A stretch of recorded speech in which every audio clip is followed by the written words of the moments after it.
My guardians left me at a state school at 12 to chase archaeology with my cousin. Now they're bankrupt, shamed, and begging for help. So I gave them what they deserved. They called me downstairs like it was any other Tuesday. No urgency in their voices, no panic. Just, Sam, can you come down a minute? Like they were asking me to take out the trash. I remember stepping into the living room in my socks, holding my science textbook under one arm. The wood stove was going, the smell of pine sap in the air. Darlene was on the edge of the couch, her back stiff. Owen stood near the window, arms folded like he was trying to look official. We need to talk, Darlene said. That's never a good opener. My name's Sam. I'm 12. I've lived in Barrow Ridge, a small alpine town in Montana, ever since I can remember. After my parents died in a car accident when I was 6, I moved in with my aunt and uncle. They were all I had left. At least, that's what I thought. Owen cleared his throat. We've been presented with an opportunity, a rare opportunity. He nodded toward Darlene like she'd take it from there. She did, with the tone she always used when she was mad at a telemarketer. It's in South America, a long-term archaeological partnership. We'll be working with a multilingual research team to decode pre-Columbian texts. That was the first time I heard the phrase multilingual research team. The second time came 20 seconds later. Lily was specifically requested, Owen added. Her grasp of ancient script is beyond advanced for her age. Lily, my cousin, she's the same age as me but talks like a grad student. Straight A everything, fluent in like 3 languages, always buried in books. She was sitting on the recliner across the room, calm as ever, flipping through a paperback, like this had nothing to do with her. Wait, you're all going? I asked. Together. Yes, Darlene said. Then she looked at Owen. Should we tell him the rest? He nodded. You'll be staying here in the States, temporarily, at the Franklin Hills Academy for Transitional Youth. It's government-run, well-rated, and the staff are fully licensed. I stared at them. You mean a boarding school? It's not a punishment, Darlene said quickly. It's an opportunity for you two, to learn independence. My chest tightened. So I'm not going with you? They both shook their heads at the same time. You'll be fine, Sam, Owen said. It's only for a year, maybe 2. I didn't say anything. I didn't have words for what I was feeling. Abandoned? Rejected? Replaced? None of those quite hit it. It felt like someone had picked up my whole life and set it down somewhere cold and unfamiliar. The next morning, they drove me to the academy. I had a duffel bag with my name on it and a stack of enrollment papers in Darlene's purse. When we pulled up to the gated compound, Owen turned around in the front seat and said, You're going to thrive here. He shook my hand like I was some business associate. Darlene gave a quick side hug. Lily didn't even get out of the car. This is temporary, Darlene repeated as I stepped out. I didn't look back. Temporary was just another word for never. The academy wasn't bad. Not really. The buildings were old but clean. The food was better than I expected. The staff tried too hard sometimes to be warm and encouraging, but nothing about it felt like home. And I wasn't interested in cozying up to people who'd probably just disappear like everyone else. For the first 6 months, I barely spoke in class unless I had to. I did my assignments, kept my head down, and spent most afternoons sitting alone in the library, pretending to read. Every time I walked past the front office, some part of me still hoped I'd see Owen or Darlene filling out forms to bring me back. They never did. I stopped hoping after the first year, and by the second, I barely thought about them. Or at least, that's what I told myself. It wasn't until I was almost 15 that I found the journal. I was in the rec room, waiting for a turn at the computers. Someone had left a browser open on one of the public terminals, and curiosity got the better of me. I clicked over to the Open tab. It was a blog, Chronicles of the Langton Language Legacy. The banner was a collage of beach resorts, ancient ruins, and perfectly filtered selfies. My eyes landed on a photo of Owen and Darlene in linen clothes, beaming beneath a sunlit archway labeled Monte Alban, Oaxaca. A caption below read, On assignment decoding rare Mixtec glyphs. Lily continues to impress the global academic community. What an honor to be part of history. Lily was in most of the photos, standing at podiums, smiling beside professors, hiking through rainforests. There were 100 shots of her holding old manuscripts or sipping fruit juice on patios. She looked proud, confident, untouched. I kept scrolling. Months and months of posts. Then years. Nothing. Not one photo of me. Not one sentence. Not even a vague, our nephew in passing. The blog had a comment section, and people actually followed it. Academics, travel buffs, a few curious readers who seemed obsessed with Lily. That's where I found them, the hints. Glad to see you two thriving. Some people never own up to their responsibilities. I see you're still pretending the boy never existed. Classy. You all disappeared fast when the question started. Must be nice to skip the fallout. The more I read, the harder it became to breathe. My palms started to sweat. My face felt hot. I refreshed the page twice, thinking maybe I was missing something. But no, I was just erased. I logged out, walked straight back to my dorm, and shut the door. That night, I couldn't sleep. I kept thinking about the word Darlene had used, temporary, about the way Owen had shaken my hand instead of hugging me, about the blank expression on Lily's face when I climbed out of the car. They didn't leave me behind because they had to. They left me because it was easier, because Lily was the prodigy, and I was just in the way. I lay awake until morning, staring at the ceiling, letting the silence stretch around me like a wall. It hit me then, not all at once, but slowly. They hadn't just forgotten me. They had deleted me. I didn't say anything to anyone for weeks. Not about the blog. Not about the comments. Not about the way it had hollowed something out of me I didn't even know was still full. I went to class, ate my meals, slept like I was trying to avoid dreaming, and every so often, I'd sneak back into the rec room and refresh the blog, just to make sure I hadn't imagined it, that they were still out there, that I was still nowhere to be found. Then one day, after a group presentation in science class, Ms. Greaves asked if I could stay behind for a minute. I figured she was going to ask why I hadn't turned in my project reflection or why I'd skipped the last 3 meetings of our mentoring group. But she didn't ask anything. She just sat on the edge of her desk and said, "You've been carrying something around lately. You want to talk about it?" I didn't. Not really. But I didn't want to keep it anymore either. So I told her everything. I started slow. About the blog. About the photos. About the fact that Owen and Darlene had somehow turned their little South American adventure into a world tour without even a single phone call to me. About the comments, especially the ones that sounded like other people had figured it out before I did. And then the words just spilled out. How I felt like a ghost in my own life. How the staff here were kind but still looked at me like a kid who needed to be managed. How I couldn't even remember my mom's voice clearly anymore. How I kept wondering if maybe Owen and Darlene were never my real family to begin with, even though they were the only ones I had left. Ms. Greaves didn't interrupt once. She just listened. When I finally stopped, she nodded and said, "That's a lot. More than any kid should have to carry." I felt my throat tighten. I looked away before I started crying. After that, things changed, not in some magical, fix-everything way, but I started to breathe easier. I stopped refreshing the blog. I joined the engineering club, partly because it was quieter than the cafeteria and partly because I liked building things that worked the way they were supposed to. Ms. Greaves kept checking in, but never pushed. I started volunteering at a local maker space on weekends. They needed someone to organize spare parts and help younger kids with projects. I didn't know why, but it felt good to be useful in a way that didn't involve being pitted. That's where I met Marcus. He was 17, already doing some kind of internship with a design firm downtown, but he treated me like I belonged there, like I had something to offer. He'd joke around, ask my opinion on projects, and talk to me like I was a real person. He never once brought up where I came from, or why I was living in a state-run school. And that, more than anything, made me start to feel like maybe I could have a life of my own, one not built from scraps other people left behind. It was close to midnight when I overheard it. I had gone to the staff lounge to grab the leftover soldering kit I'd left on the supply shelf. Usually, the halls were dead quiet by that hour, but that night, I heard voices coming from the admin office. The door was cracked just enough. "We can't legally withhold it if it's subpoenaed," one of the night staff was saying, "but I'm not turning it over unless someone gives me a direct order." "It's about the Langtons," another voice asked. I recognized it. Mr. Everett, the administrator. "Yeah, some financial oversight team flagged their travel expenses. There's a letter requesting documentation on a former dependent." "Sam." That stopped me cold. I pressed closer to the wall, heart pounding. "You mean the kid?" The first voice whispered. "What do they want from him?" "They referred to him as a non-essential dependent on a tax form," Everett muttered. "They're trying to prove the Langtons dumped him to avoid financial liability before applying for their grants. If it's true, it's fraud." I didn't wait to hear the rest. I slipped away, walked back to my dorm like I was in a trance. I barely felt the cold draft coming through the hallway window. The phrase repeated over and over in my head, non-essential dependent. That night, I didn't sleep. I waited. At 2 in the morning, I slipped back down the hallway, this time barefoot, hoodie zipped to my chin. I had watched Everett lock his drawer enough times to know which one he used. I'd never picked a lock before. Turns out, when your best friend is the unofficial king of the makerspace and you've spent the last year learning to build drones and repurpose salvaged CPUs, cracking a filing cabinet isn't exactly a stretch. The envelope was right there, plain manila. My name typed neatly on the tab. Inside was a letter from a financial compliance officer. It was addressed to Franklin Hills Academy, asking for records of my enrollment, guardianship status, and any documentation that could support an investigation into the Langtons' claim that they were not legally or financially responsible for me during the years they were receiving grant money. My birth date was listed under a section labeled Secondary Data Financial Irrelevance.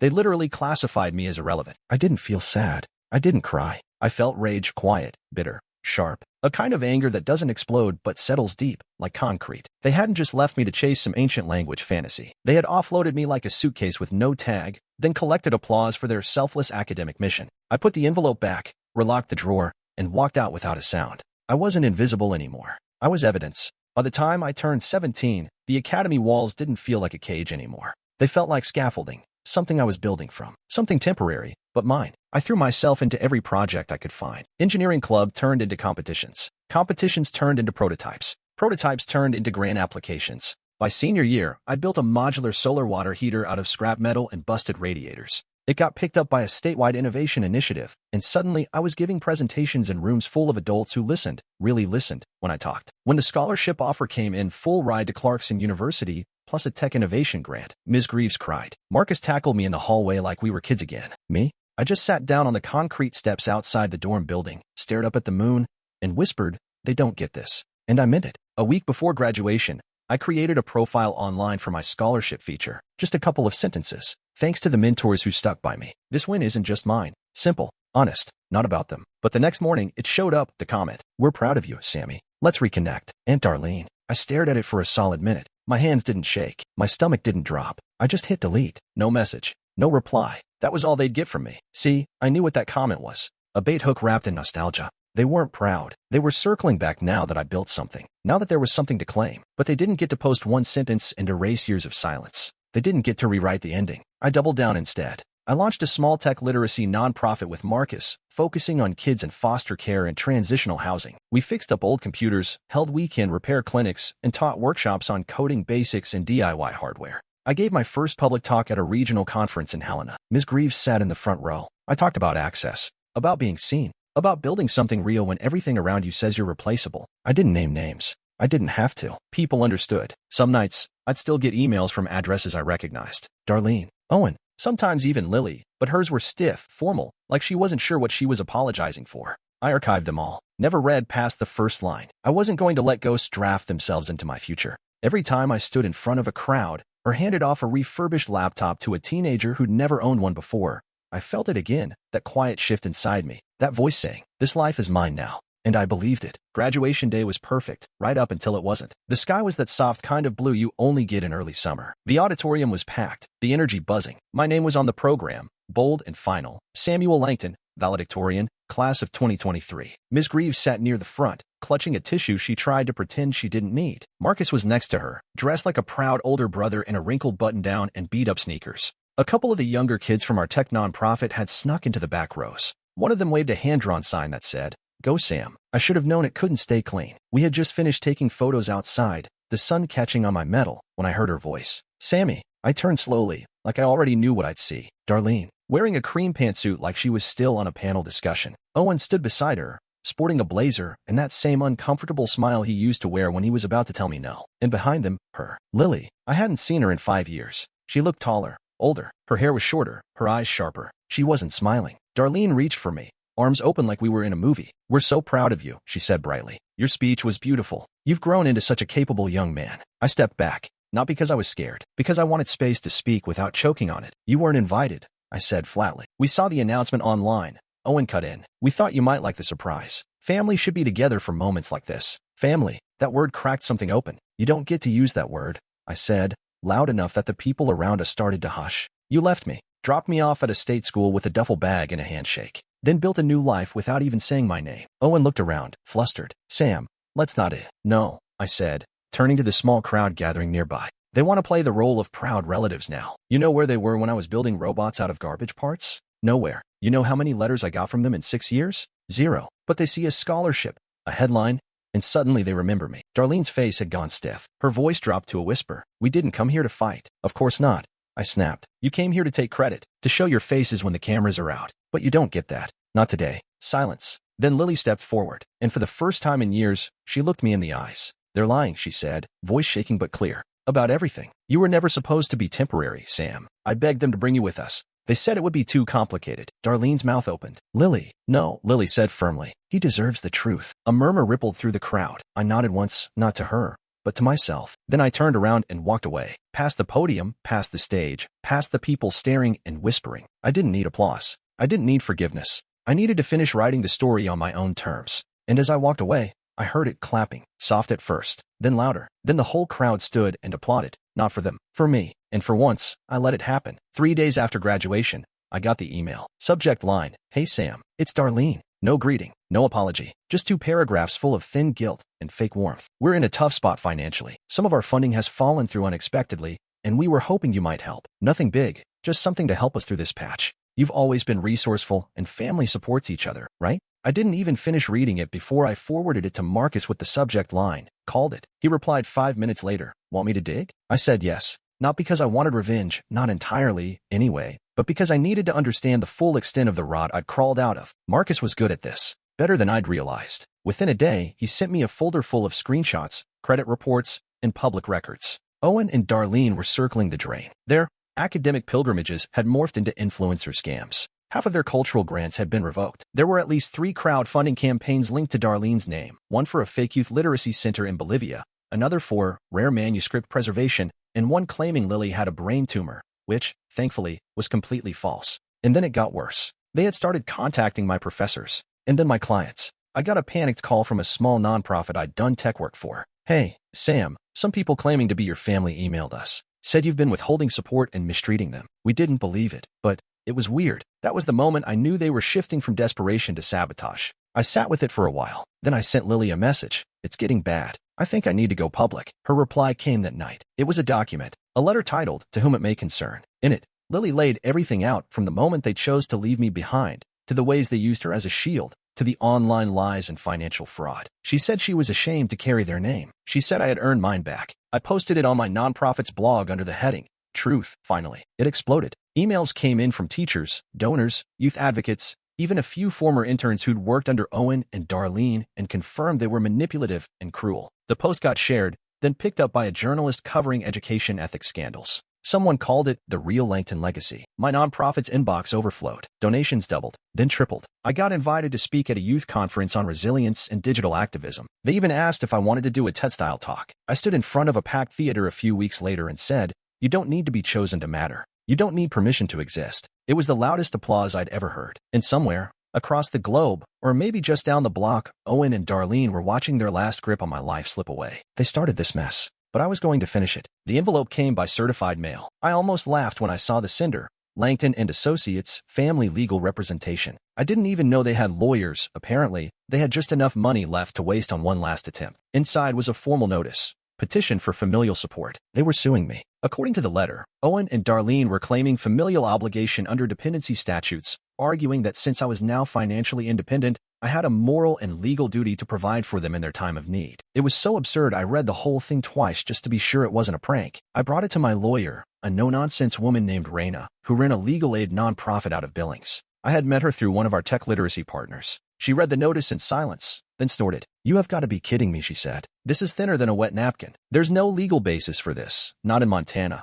Not anywhere." "They're serious," I said. She leaned back in her chair, crossing her arms. "Then we'll be serious too." That night, I sat alone in my apartment, reading and rereading the notice. At first, I was angry, insulted, even. But then, the feeling shifted. This wasn't about winning or losing. This was about them being unable to handle the fact that I had slipped out of their grasp. They couldn't control the story anymore. So they were trying to rewrite it, legally. Instead of spiraling, I did something else. I announced the expansion of my nonprofit. TechBridge will now offer legal referral and digital defense resources for youth displaced by guardianship fraud and abandonment.